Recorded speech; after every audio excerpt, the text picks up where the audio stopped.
ಈ ಸರ್ಕಾರದ ಬಗ್ಗೆ ಸಂಪೂರ್ಣ ವಿಶ್ವಾಸನ ಕಳೆದುಕೊಂಡಿದ್ದಾರೆ. ಸರ್, ರಾಜಣ್ಣ ಅವರು ಹೇಳಿದ್ದಾರೆ ನಿನ್ನೆ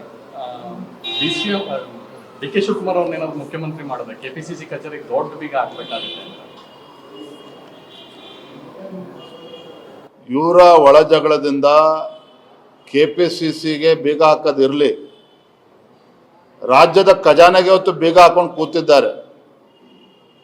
ನೋಡ್ತಾ ಇದ್ರು, ಸರ್ಕಾರಿ ನೌಕರಿ ಸಂಬಳ ಕೊಡೋಕೆ ಆಗ್ತದೆ. ನಾವು 5-6 ತಿಂಗಳಿಂದ ಇದನ್ನು ಹೇಳ್ತಾನೆ ಇದ್ದೇವೆ.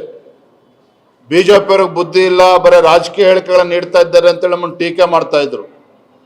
ಆದರೆ ವಾಸ್ತವಿಕ ಪರಿಸ್ಥಿತಿ ಏನಪ್ಪಾ ಅಂತ ಹೇಳಿದ್ರೆ, ಆರ್ಥಿಕ ಸಂಕಷ್ಟಕ್ಕೆ ದಬ್ಬುವಂತ ಕೆಲಸದ್ದು ರಾಜ್ಯದ ಮುಖ್ಯಮಂತ್ರಿಗಳು ಮಾಡ್ತಾ ಇದ್ದಾರೆ. ಸರ್ಕಾರಿ ನೌಕರಿ ಸಂಬಳ ಕೊಡೋದಕ್ಕಾಗ್ತಾ ಇಲ್ಲ, ಯಾವುದೇ ಹೊಸ ಯೋಜನೆಗಳು ಕೊಡ್ತಾ ಇಲ್ಲ.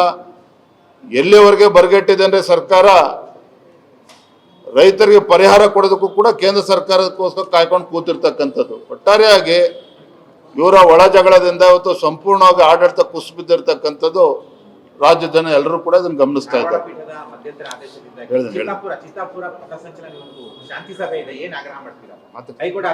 ಥ್ಯಾಂಕ್ ಯು, ಧನ್ಯವಾದ.